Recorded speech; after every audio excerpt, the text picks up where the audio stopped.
पिछले कुछ वक्त में ये जितने वॉर हो रहे हैं, इस बात को समझिए आप, ये जितने वक्त वॉर हो रहे हैं, चाहे रूस और यूक्रेन की जंग हो, चाहे अमेरिका ईरान की जंग हो, इजराइल का लेबनान को लेकर, गाजा को लेकर जो स्टैंड है, उधर नॉर्थ कोरिया के ऊपर दबाव है, आप देखिए ये जितने हालात हैं ये खत्म नहीं हो पा रहे, खत्म नहीं हो पा रहे। एक बार जंग शुरू हो रही है वो चलती जा रही है, एक हमला इनका, फिर एक हमला इनका, फिर सीज फायर, फिर हमला, फिर हमला, ये खत्म नहीं हो रहा। लेकिन हमले कहाँ नहीं हो रहे, जरा नोट करिए आप। नॉर्थ कोरिया पर अटैक हुआ क्या? नहीं हुआ। क्यों नहीं हुआ? क्योंकि न्यूक्लियर बॉम्ब, क्योंकि डिटरेंस है। ईरान में अब बड़ा वर्ग ये बात को मान के चल रहा है कि ये जो बार बार का तमाशा करते हैं अमेरिकन्स और डिप्लोमेट्स, और जो इस तरह की बातें होती है कि बयान आते हैं कि अब जो है वो बातचीत होने वाली है, पहले पिटने लगते हैं तो बोले साहब बातचीत कर लेते हैं, फिर हमला कर देंगे, फिर बातचीत कर लेंगे, फिर कभी हॉर्मुज पर हमला कर देंगे, फिर कभी नेवल ब्लॉकेट कर देंगे, फिर कहेंगे बहुत अच्छी बातचीत हो रही है। इसको अगर खत्म करना है, ईरान के ऊपर 30 साल से जो सैंक्शंस लगे हैं, अगर इसको खत्म करना है तो ईरान का एक बहुत बड़ा वर्ग ये मानता है कि एटम बम बना लिया जाए, एटम डिटरेंस घोषित कर दिया जाए, एटम बम जो है उसका परीक्षण कर लिया जाए, ताकि मामला ही खत्म। उसके बाद पूरा समीकरण बदल जाएगा। ये मुस्तफा खामनेई साहब का जो बयान है वो कई बातें शो करता है कि अमेरिका की ये पॉलिसी कि ईरान को दबाया जाए, हमले करके झुकाया जाए, दबाव डाल के न्यूक्लियर डील करवाई जाए, ये पॉलिसी पूरी तरह से डोनाल्ड ट्रंप की फेल हो गई है। पहले दिन से हम ये बात कह रहे थे कि अली खामेनेई साहब को किसी कीमत पे आप उन पर दबाव नहीं डाल सकते। वो ईरान के सुप्रीम लीडर हैं, और देखिए मैं बार बार इस बात को पूछता हूं कि वो उन्होंने अपने जीते जी, जब तक वो हमारे बीच रहे, वो जिंदा रहे, उन्होंने अपने रहते रहते ईरान के लिए वो पॉलिसीज बना ली कि आने वाले कई सालों तक कोई ईरान को छू भी नहीं सकता। उन्होंने ऐसी बुनियाद बना दी जिसके ऊपर अब जो ईरान खड़ा हुआ है उसको ना अमेरिका हरा पा रहा, ना इजराइल हरा पा रहा, ना अरब देश हरा पा रहे, ना यूरोप हरा पा रहा, ना कोई सैंक्शंस काम कर रहा, ना हॉर्मुज। सब करके देख लिया, बमबारी करके देख ली, टॉम हॉक मार के देख ली, F-35 मार के देख लिए, जंग करके देख ली, सैंक्शन लगा के देख लिए, लेकिन अली खामेनेई साहब ने ईरान को उस किले में बदल दिया, मजबूत किले में, जिसको कोई नहीं जीत सकता। ये योगदान है इतिहास में अली खामेनेई साहब का, जो हमेशा याद रखा जाएगा। कम से कम मैं जितना समझता हूं, देखिए 20-25 सालों से मैं इंटरनेशनल रिलेशंस को एनालाइज कर रहा हूं, और जो मेरा आकलन कहता है उनके बारे में, इसीलिए मैं बार बार कहता हूं कि he was not only a supreme leader but he was one of the best military commander the world have ever seen. बेहतरीन मिलिट्री कमांडर थे। आप उनका विजन देखिए, और उसी रास्ते पे अब मुस्तफा खामेनेई बल्कि उनसे एक कदम आगे बढ़ के चल रहे हैं। अच्छा, एक बड़ी इंटरेस्टिंग बात और है, मैं थोड़ा इधर उधर हो रहा हूं आपसे, एक बड़ी इंटरेस्टिंग बात है। कल मैंने खबरें पढ़ी कि ईरान के राष्ट्रपति पेजेश्कियान साहब की सीक्रेट मुलाकात हुई मुस्तफा खामेनेई से, और उनको एक कार में ले जाया गया, और कार में ले जाके कार के दो डिस्टेंस में, मतलब आगे और पीछे हिस्से के बीच में पर्दा लगा हुआ था।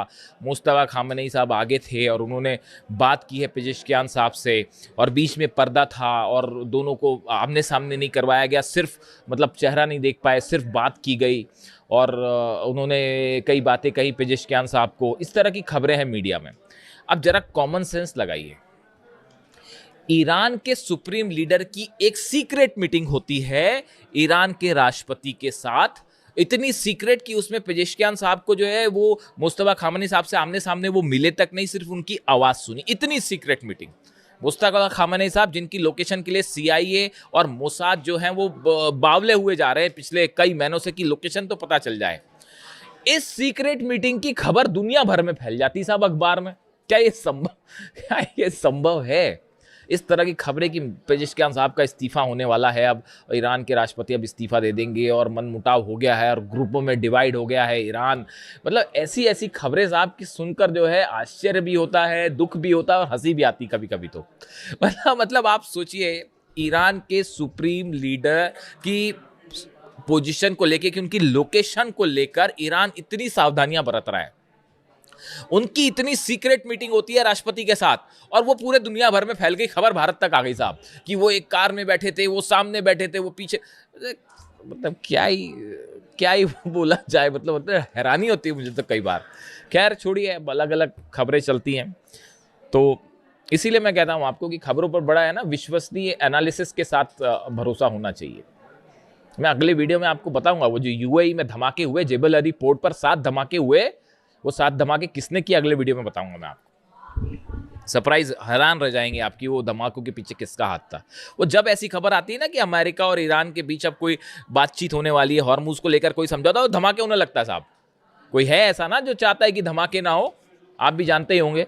खैर, तो अब देखिए मामला ये है कि ये ईरान ने अपना न्यूक्लियर प्रोग्राम साफ कर दिया है कि हम नहीं रोक रहे और ना कोई बात कर रहे हैं। रोकना तो दूर की बात है साहब, बात ही नहीं होगी। एग्जैक्टली मैंने ये बात कही थी आपको, वही बात जो है वो साबित हो रही है। इसके अलावा देखिए एक बड़ी खबर आई है अमेरिका से। अमेरिका ने अपनी परमाणु हथियारों की नीति में बदलाव किया है और अब अमेरिका छोटे टैक्टिकल न्यूक्लियर बॉम्ब्स यानी छोटे परमाणु हथियार बनाएगा। हालांकि ये रूस और चीन का हवाला देकर बनाए जा रहे हैं, लेकिन उसमें ईरान का भी बहुत बड़ा सिग्निफिकेंस रहेगा। देखिए जो खबर है पहले ये देखिए, the pentagon is developing a new US nuclear strategy in the case of a regional war with China और रशिया। इन्होंने कहा है कि चाइना और रूस के साथ कोई रीजनल वॉर होगा तो इसके लिए हम अपनी स्ट्रैटेजी बना रहे हैं। चीन और रूस के साथ रीजनल वॉर हो सकता है, पहली बात तो मैं तो मतलब कई क्या ही कहा जाए। अब क्या रीजनल अमेरिका और रूस का रीजनल वॉर साहब कैसे हो सकता है? चाइना और अमेरिका का रीजनल वॉर होगा, वो वर्ल्ड वॉर हो जाएगा वो। खैर फिर भी चलिए, the US is updating its nuclear strategy emphasising short range tactical weapons. मतलब अमेरिका अपनी स्ट्रेटेजी चेंज कर रहा है और short range tactical nuclear weapons बनाएगा। The goal is to prevent a conventional war from escalating into a nuclear one. अब ये छोटे न्यूक्लियर बम बना के एक साधारण जंग परमाणु जंग में ना बदल जाए, इसको रोकने की कोशिश छोटे न्यूक्लियर बम बना के की जाएगी। तो मेरी समझ के तो बाहर है। अब ये छोटा न्यूक्लियर बम, जो टैक्टिकल न्यूक्लियर बम क्या होता है उसको अगर आप एकदम सरल भाषा में समझें तो एक छोटा न्यूक्लियर बम होगा जिसमें बहुत बड़ा धमाका नहीं होगा। मतलब ऐसा नहीं होगा कि किसी देश पे डाला तो पूरा देश तबाह हो जाए। एक छोटे लिमिटेड हिस्से में न्यूक्लियर बम से धमाका होगा और इसमें यूरेनियम का भी इस्तेमाल होता है बम में, और एक लिमिटेड एरिया में उसका रेडिएशन होगा। लेकिन साहब रेडिएशन तो होगा, समझ रहे हो आप? मतलब आप ये एक ऐसी बात कर रहे हैं, आप इसका इस्तेमाल करने का कोई सवाल ही नहीं उठता। आप छोटा न्यूक्लियर बम फोड़ें चाहे बड़ा न्यूक्लियर बम फोड़ें, उसका नतीजा वर्ल्ड वॉर होगा। और मिनट्स भी नहीं लगेंगे कि नॉर्थ कोरिया से जो है मिसाइल दाग दी जाएंगी, रूस से मिसाइल दाग दी जाएगी, चीन से मिसाइल दाग दी जाएगी। This is just a failure policy. ये आप इस तरह की बात करना कि हम छोटे न्यूक्लियर बम बनाएंगे और इससे कोई बड़ी जंग रोक देंगे, आप छोटा बड़ा कुछ भी करिए, आपने अगर न्यूक्लियर बटन दबाया, सामने वाला देश रूस, पुतिन नहीं वेट करने वाले, ना जो है वो चाइना वेट करेगा, ना नॉर्थ कोरिया वेट करेगा। पता नहीं दुनिया में क्या क्या हो जाएगा। तो मेरे हिसाब से तो ये पॉलिसी अजीबोगरीब है बहुत ज़्यादा। लेकिन जिसने भी अब जो सोच रहा है इस पर, तो फिलहाल अमेरिका इस पर काम कर रहा है। इसके बाद ये सवाल उठने लगे अचानक कि क्या ईरान के लिए ये बनाया जा रहा है? तो ईरान पर आप न्यूक्लियर बम फेंकेंगे तो ईरान क्या करेगा फिर उस दौरान? ईरान क्या करेगा उस समय? ईरान जवाब देगा ना उसका। तो फिर इसराइल का आप जो है वो न्यूक्लियर स्टेशन जितने हैं वो कैसे बचेंगे? आप भी सोचिए जरा, अरब के ठिकाने कैसे बचेंगे?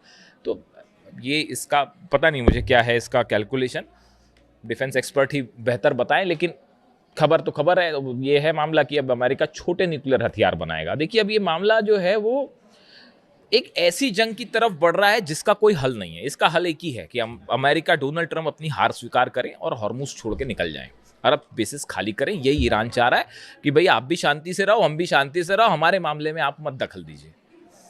हमारे मामले में ये न्यूक्लियर बम, ये बात जो है बिल्कुल स्वीकार करने लायक ही नहीं है कि ईरान न्यूक्लियर बम बना के उसका इस्तेमाल कर देगा। अरे इस्तेमाल कर देगा तो आज का ये जमाना है ही नहीं ऐसा भाई साहब कि अगर कोई देश न्यूक्लियर बम का इस्तेमाल करे तो वर्ल्ड वॉर ना हो, सब कुछ खत्म हो जाएगा।